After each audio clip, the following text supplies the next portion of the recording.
So hi everyone, it's me Gilbert Yap, and for today's discussion is all about Module 11, the prenatal development. But before that, let me present to you our learning outcome first so that we could be able to find out if we met our objectives. So here is our objectives for today. So at the end of the discussion, you should be able to trace the course of prenatal development process that you went through. Explain the most common hazard to prenatal development. Become more appreciative of the gift of life manifested in an anti-abortion stand. Now let's talk about prenatal development. So what is prenatal development? So developmental psychologists consider the process of human development as it relates to physical, cognitive, and psychosocial development. So it is to organize into different stages based on age. So prenatal development is the process that occurs during the 40 weeks prior to the birth of child and is heavily influenced by genetic. So prenatal development is divided into three period or three stages. So those are the germinal, the embryonic, and the fetal. So let's talk about the germinal stage first. So what is germinal stage? The germinal stage is the stage of development that occurs from conception until 2 weeks or implantation. So during the first week after conception, the zygote rapidly divides and multiplies. So the word conception there is the time when the sperm cells start to travel through the vagina into the uterus. So conception occurs when a sperm fertilizes an egg and forms a zygote. So the word fertilize there is the process of combining the male gamete or what we call the sperm and with the female gamete or what we call the ovum. So the fertilization process, as I said a while ago, is that when the sperm cell meet the egg cells in the fallopian tube. So, after they met in the fallopian tube, once the fertilization takes place, the newly fertilized cell is what we call the zygote. Going from one cell structure to two cells to four cells to eight cells and so on. So, this process of cell division is what we call the mitosis. So, what is mitosis? So, it is a fragile process and fewer than one half of all zygotes survive beyond the first 2 weeks. So after 5 days of mitosis, there are 100 cells, and after 9 months, there are billions of cells. As the cells divide, they become more specialized, forming different organs and body parts. During the germinal stage, the cells necessary for the placenta, umbilical cord, and the amniotic fluid will differentiate to form the embryo. So the mass of cells has yet to attach itself to the lining of the uterus. So once this attachment occurs, the next stage begins, and that is what we call the embryonic stage. But before that, let's define placenta. So placenta, it is an organ that develop in your uterus during pregnancy. The umbilical cord is the tube that connect you to your baby during pregnancy, and the amniotic fluid, it is a clear, slightly yellowish liquid that surrounds the unborn baby or what we call a fetus during pregnancy. Only thing that we have to remember about the germinal stage is that it begins at conception when sperm cells meet the egg cells. And before we proceed to the embryonic stage, let me show to you a short video clip so that you could really understand what germinal stage is. Fertilization is the epic story of a single sperm facing incredible odds to unite with an egg and form a new human life. It is the story of all of us.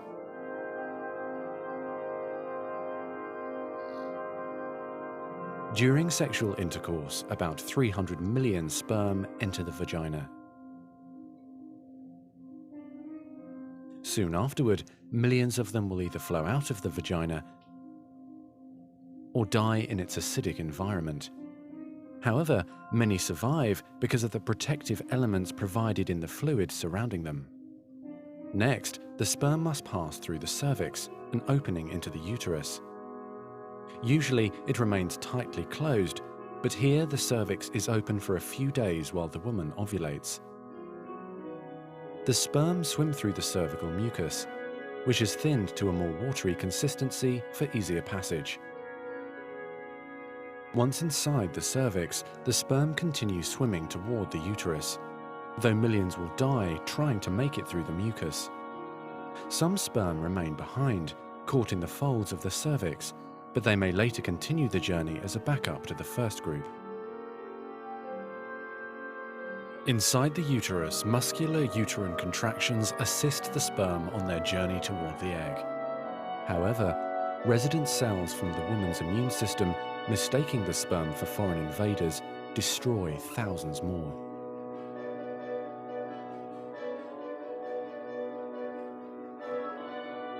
Next, half the sperm head for the empty fallopian tube, while the other half swim toward the tube containing the unfertilized egg.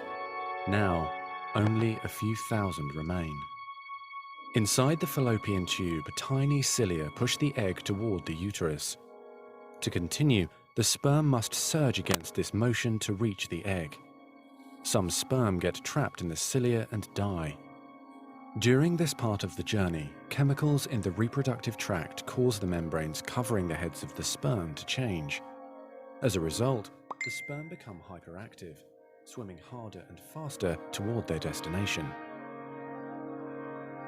At long last, the sperm reach the egg. Only a few dozen of the original 300 million sperm remain. The egg is covered with a layer of cells called the corona radiata. The sperm must push through this layer to reach the outer layer of the egg, the zona pellucida. When sperm reach the zona pellucida, they attach to specialized sperm receptors on the surface, which triggers their acrosomes to release digestive enzymes, enabling the sperm to burrow into the layer. Inside the zona pellucida is a narrow, fluid-filled space just outside the egg cell membrane.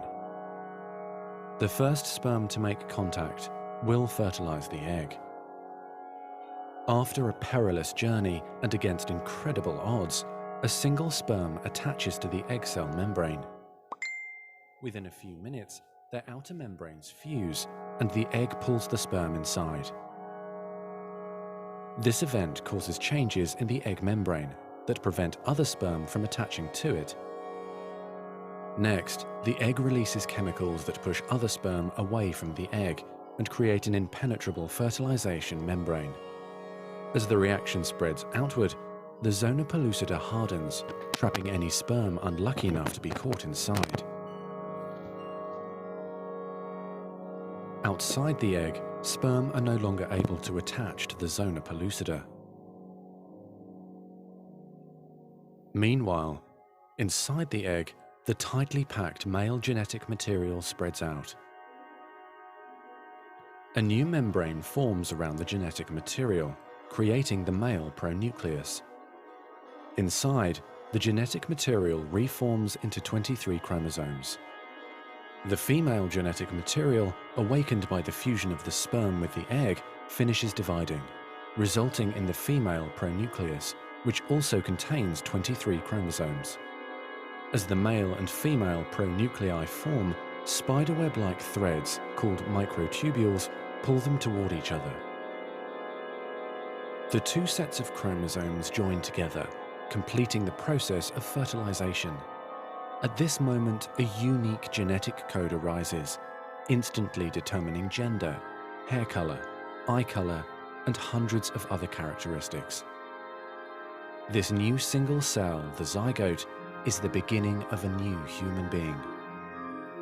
And now the cilia in the fallopian tube gently sweep the zygote toward the uterus, where he or she will implant in the rich uterine lining, growing and maturing for the next 9 months until ready for... Now let's proceed to the second stage, which is the embryonic stage. The embryonic stage lasts from implantation, 2 weeks, until week 8 of pregnancy. So after the zygote divides for about 7 to 10 days and has 150 cells, it travels down the fallopian tubes and implants itself in the lining of the uterus. So upon implantation, this multicellular organism is called an embryo. Now blood vessels grow, forming the placenta. So the placenta is a structure connected to the uterus that provides nourishment and oxygen from the woman's body to the developing embryo through the umbilical cord. So if we talk about implantation, it is the process in which the developing embryo moving as a blastocyst through the uterus. So as the zygote get attached to the wall of the uterus, so 2 layers of cells are formed. So during the first week of embryonic period, so the embryonic disc separates into 3 layers, and those are the ectoderm, that is the first one, the mesoderm, and the endoderm. So these are the 3 layers. So the ectoderm, mesoderm, and endoderm. So the ectoderm is the layer that will become the nervous system and outer skin layers. So the mesoderm will become the circulatory system, the skeleton muscles, reproductive system, and inner layer of skin. And the last one is the endoderm.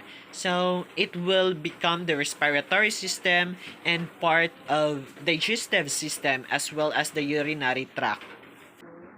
As the 3 layers of embryo form, which are the ectoderm, mesoderm, and endoderm, the support system for the embryo develop rapidly. So these life support system are the placenta, the umbilical cord, and the amnion. And this is what I discussed a while ago sa germinal stage. And I also have a short video clip here about the embryonic stage for you to really understand about this stage as well.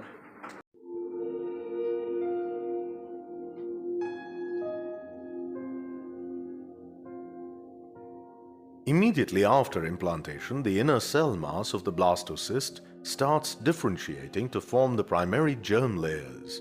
This process is called gastrulation. The cells of the inner cell mass migrate, divide and rearrange into an outer layer called the ectoderm and an inner layer called the endoderm.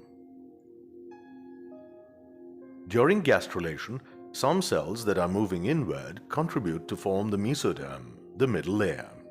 The embryo is now called the gastrula.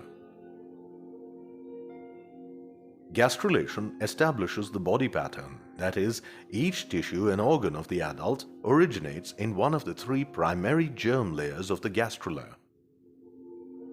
The ectoderm gives rise to epidermal tissue, nervous tissue, retina, lens, cornea, etc. The endoderm forms the inner lining of the digestive tract, liver, pancreas, inner lining of the respiratory system, urinary bladder, urethra, vagina. The mesoderm gives rise to the dermis, all types of muscular tissue and various connective tissues. So now let's proceed to the last stage, which is the fetal stage. So the fetal stage. So the remainder of prenatal development occurs during the fetal stage, which lasts from week 9 until birth. So usually the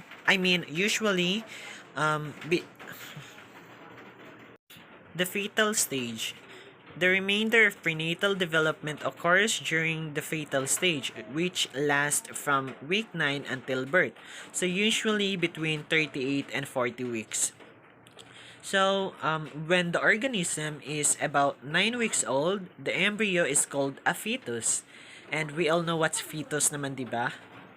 This stage, the fetus is about the size of a kidney bean and begins to take on the recognizable form of human being. So between 9 and 12 weeks, reflexes begin to appear and the arm and legs start to move. That's why maingon sila, hala nilihok ang bata sa kong tiyan. So those first movement won't be felt for a few weeks. However, during the same time, the sex organs begin to differentiate. About 16 weeks, the fetus is approximately 4.5 inches long. Fingers and toes are fully developed, and fingerprints are visible. So by the time the fetus reaches the 6th month of development, which equivalent to 24 weeks, so it weighs up to 1.4 pounds. Hearing has developed, so the fetus can respond to sounds. The internal organs, including the lungs, heart, stomach, and intestines, have formed enough that a fetus born prematurely at this point has a chance to survive outside of the womb. So if the fetus is kanang magawas na siya sa womb sa mama, is there is a probability, a big chances, a possibility nga mag-survive ang bata because of the process or the development nga iyang giagian. To fully understand the fetal stage, I prepare here a chart and I hope you masabtanan ninyo. Yeah. So this is the chart. I said a while ago that I want you guys to be familiarized and I want you guys to see so that you can really understand about this stage. So, in 9 weeks, fetal stage begins. In 12 weeks, sex organs differentiate. In 16 weeks, fingers and toes develop. 20 weeks, hearing begins. So in 24 weeks, lungs begin to develop. In 28 weeks, brain grows rapidly. In 32 weeks, bone fully develop. In 36 weeks, muscles fully develop. And in 40 weeks, full-term development. So mao na nang pwede na ipagawas ang bata, manganak na ang mama.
So that's all for prenatal development and for the 3 stages of the prenatal development, which are the germinal stage, embryonic, and fetal stage.